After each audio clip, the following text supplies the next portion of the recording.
মার্কিন রাজনীতিতে voter ID আইন নিয়ে শুরু হয়েছে বড় ধরনের সংঘাত। President Trump save the America act পাশের জন্য মরিয়া হয়ে উঠেছেন এবং জানিয়েছেন এই বিল পাশ না হওয়া পর্যন্ত তিনি কোনো বিলে স্বাক্ষর করবেন না। অন্যদিকে সিনেট মাইনরিটি লিডার চাক শুমার এই বিলকে জিম ক্রো 2 আখ্যা দিয়ে কঠোর বিরোধিতা করছেন। নির্বাচনের স্বচ্ছতা বনাম ভোটাধিকারের লড়াইয়ে শেষ পর্যন্ত কী হবে?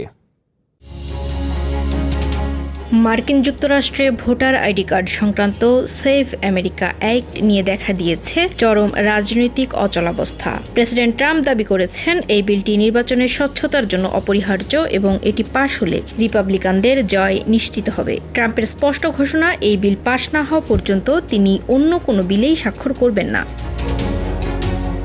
এই বিতর্কের কেন্দ্রে রয়েছে সিনেট মাইনরিটি লিডার চাক শুমার। তিনি এই আইনকে জিম ক্রো 2.0 বলে অভিহিত করেছেন। শুমারের মতে এই আইনের উদ্দেশ্য হলো লাখ লাখ ভোটারকে ভোটাধিকার থেকে বঞ্চিত করা। প্রেসিডেন্ট ট্রাম্প অবশ্য এই অভিযোগ নাকচ করে দিয়েছেন। তিনি দাবি করেছেন, জরিপ অনুযায়ী 86% ডেমোক্র্যাট ভোটারই ভোটার আইডি আইনকে সমর্থন করেন। ট্রাম্পের ভাষায়, যারা এই বিলের বিরোধিতা করছে তারা মূলত নির্বাচনে জালিয়াতি করতে চায়।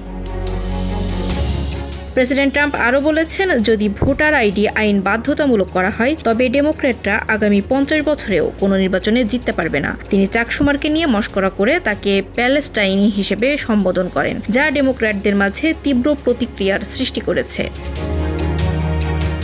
সিনেটে রিপাবলিকানদের আসন সংখ্যা 53, কিন্তু বিলটি পাশ করতে প্রয়োজন 60টি ভোট। ডেমোক্র্যাটরা কোনো অবস্থাতেই এই বিল সমর্থন করবে না বলে জানিয়ে দিয়েছে। ফলে ওয়াশিংটনে এখন তৈরি হয়েছে বড় ধরনের রাজনৈতিক গ্রিডলক বা অচল অবস্থা। ট্রাম্প কি শেষ পর্যন্ত নিজের অবস্থানে অটল থাকবেন, নাকি সমঝোতার কোনো পথ তৈরি হবে? এই রাজনৈতিক লড়াই আমেরিকার আগামী নির্বাচনের ফলাফলকে কিভাবে প্রভাবিত করবে তা এখন দেখার বিষয়।